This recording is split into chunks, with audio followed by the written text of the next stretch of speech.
Hello students, welcome to the अग्नीज online classes. और आज की क्लास में हम आगे बढ़ाएंगे क्लास 12 बिजनेस स्टडीज़ का topic financial markets. So students, आज की क्लास में हम केस स्टडी 6 करने वाले हैं। तो आइए समझते हैं।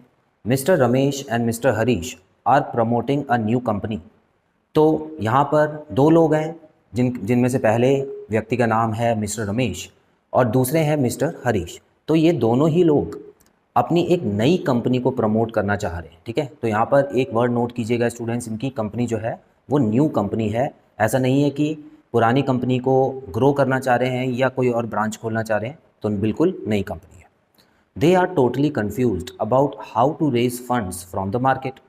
तो क्योंकि नई कंपनी है तो स्टूडेंट्स वो कंफ्यूज भी हैं कि किस तरीके से मार्केट से पैसा उठाया जाए। तो हमने पढ़ा है स्टूडेंट्स, जब भी कोई नई कंपनी नए तरीके के शेयर इशू करती है तो वो प्राइमरी मार्केट के थ्रू ही शेयर इशू कर सकती है, प्राइमरी मार्केट। और प्राइमरी मार्केट में शेयर इशू करने के कितने तरीके हैं स्टूडेंट्स? टोटल 5 मेथड्स थे। तो आइए थोड़ा आगे बढ़ते हैं तो हमको आइडिया होगा कि क्वेश्चन हमको कहाँ ले जाना चाहता है। Ramesh is interested in new issue of shares through issue of prospectus. तो रमेश तो बोलता है कि हमको प्रोस्पेक्टस के थ्रू शेयर को इशू करना चाहिए।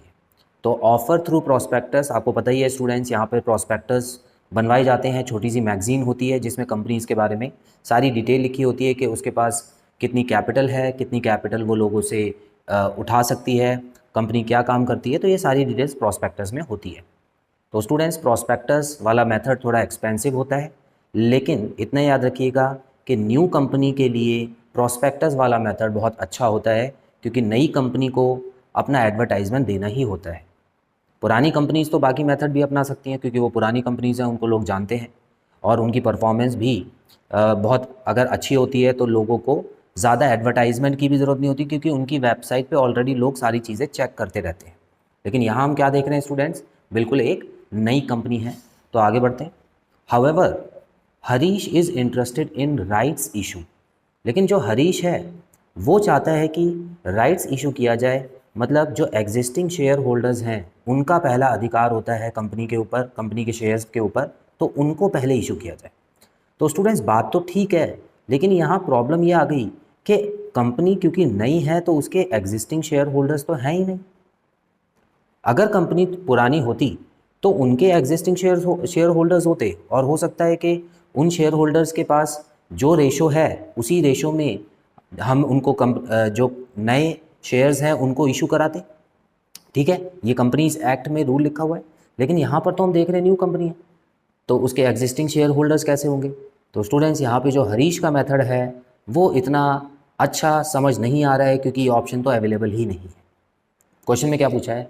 As a financial adviser advise whose method is appropriate in the given circumstances. तो स्टूडेंट्स, जैसे कि मैंने आपको पहले ही बता दिया है कि इन दोनों में से जो ऑप्शन अवेलेबल है वो फ़िलहाल ऑफर थ्रू प्रॉस्पेक्टस का ही है।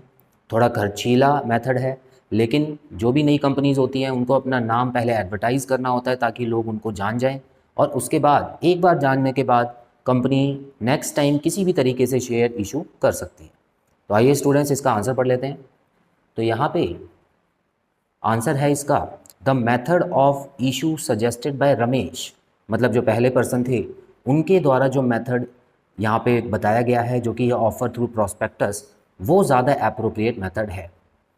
As right issues can be used by only by existing companies. तो जो राइट इशू है वो तो वही यूज़ कर सकते हैं जिनके एग्जिस्टिंग कंपनी है या जिनके एग्जिस्टिंग शेयर होल्डर्स हैं। तो स्टूडेंट्स, आपको बस ये इस तरीके से अच्छे से क्वेश्चन को समझ लेना है, छोटी छोटी चीज़ों को इग्नोर नहीं करना है। जैसे कि मैंने आपको स्टार्टिंग में ही बताया, न्यू कंपनी में आपको ध्यान देना होता है, और उसके बाद जितने ज़्यादा केस स्टडी आप प्रैक्टिस करेंगे उतना ही आपके लिए टॉपिक क्लियर होगा। तो स्टूडेंट्स, मिलते हैं अगली क्लास में नए तरीके के क्वेश्चन के साथ। Till then, bye bye.